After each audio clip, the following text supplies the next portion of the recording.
মানুষদের মধ্যে শিক্ষিত একদল মানুষ আছে যারা নিজেকে মনে করে we are educated people, we are educated person, যারা নিজেকে মনে করে আমরা শিক্ষিত পারসন, তাদের মুখের কথা মুসলমানদের কোনো অবদান নাই। এটা কারা বলে?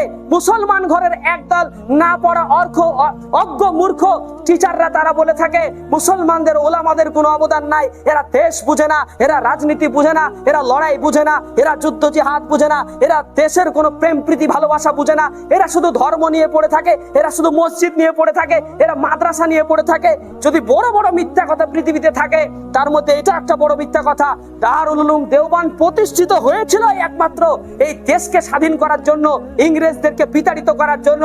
তার জন্য আমার হোসাইন আহমদ মাদানী রহমাতুল্লাহ আলাই ফতোয়া দিয়েছিলেন ইংরেজদের সঙ্গে ব্যবসা করা হারাম, ইংরেজদের চাকরি করা হারাম, ইংরেজদের গোলামি করা হারাম। এইরকম করে 6 থেকে 7টা ফতোয়া তিনি পরিষ্কার করে লিখে দিয়েছিলেন।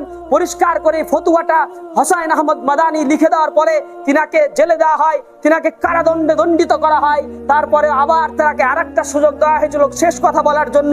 তিনি সেদিনও দাঁড়িয়ে বলেছিলেন ইংরেজদের গোলামি করা হারাম, ইংরেজদের চাকরি করে নিজের পদত্যাগের লোভে ভালো কিছু করা, এইরকম কথা ফতোয়া দিয়ে হোসাইন আহমদ মাদানী রহমাতুল্লাহ আলাই দেশের মানুষের প্রেম জাগিয়ে নেওয়ার পরে ধীরে ধীরে স্বাধীনতার সংগ্রামে, স্বাধীনতার সংগ্রামে গান্ধীজিকে যারা এই বুদ্ধি দিয়েছিল স্বাধীনতার সংগ্রামে, হোসাইন আহমদ মাদানী রহমাতুল্লাহ আলাই, শাহ আব্দুল আজিজ দেহলভী রহমাতুল্লাহ আলাই বলছে মুসলমানরা সর্বপ্রথম শুরু করেছিল দেশে ইংরেজদের বিরুদ্ধে লড়াই করা, মুসলমানরা প্রথম শুরু করেছিল। আর এই শুরু করার পরে তিনারা মুসলমানের ওলামা একরাম চিন্তা করলেন আমরা যদি একটা দলই শুধু এই ইংরেজদের বিরুদ্ধে লড়াই করি তাহলে আমরা এই লড়াই জিততে পারবো না। এই জন্য গান্ধীজিকে বললেন আপনি আমাদেরকে নেতৃত্ব দিন। গান্ধীজিকে বলা হলো, কারণ এখানে জাতি ধর্ম বিচার করা হলো না। গান্ধীজির কাছে কিছু ওলামা ইকরাম গেলেন, যার পরে বলছেন আপনি আমাদের নেতা হয়ে যান, আপনি আমাদের কমান্ডো হিসেবে কাজ করবেন, এই জাতির হিসেবে আপনি কাজ করবেন।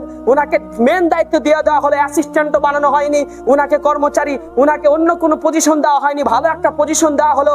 তারপরে ওলামা ইকরাম তার যুক্তিতে সঙ্গ নিয়ে কাজ করলে আমরা তাদের কথা ভুলে গেছি, হাকিম আজমাল খানের কথা আমরা ভুলে গেছি, আমরা মাওলানা আজাদের কথা ভুলে গেছি, যার কথা ছাড়া জওহরলাল নেহরু এক কথায় উঠতেন না বসতেন না, সর্ব অবস্থায় তিনাদের কাছে সুপরামর্শ নিতেন। তাদের কথা আমরা ভুলে গিয়ে তাদের নামগুলোকে কিভাবে আমরা কেটে দিতে পারি? এখনো ছবি বিদ্যমান আছে, এখনো ছবিও প্রমাণ করে দেওয়া যেতে পারে। সেই জামানায় একই জায়গায় বসে সলা পরামর্শ করছেন মাওলানা আজাদ রহমাতুল্লাহ আলাই, হাকিম আজমাল খান, তিনারা এক জায়গায় দাঁড়িয়ে কথা বলছেন, অথচ আমরা ডাইরেক্ট তাদের নামগুলোকে অস্বীকার করে দিয়ে ইতিহাসের পাতা থেকে মুছে দিয়েছি।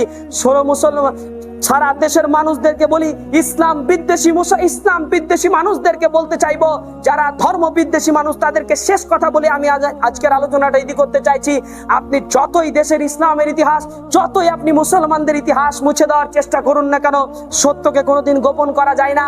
আর আমরা তার বদলা দুনিয়াতে ইতিহাসের পাতায় যদি নাও পাই, আখিরাতে আমাদের বদলা আল্লাহ রাব্বুল আলামিন রেখেছেন। বলেন সুবহানাল্লাহ।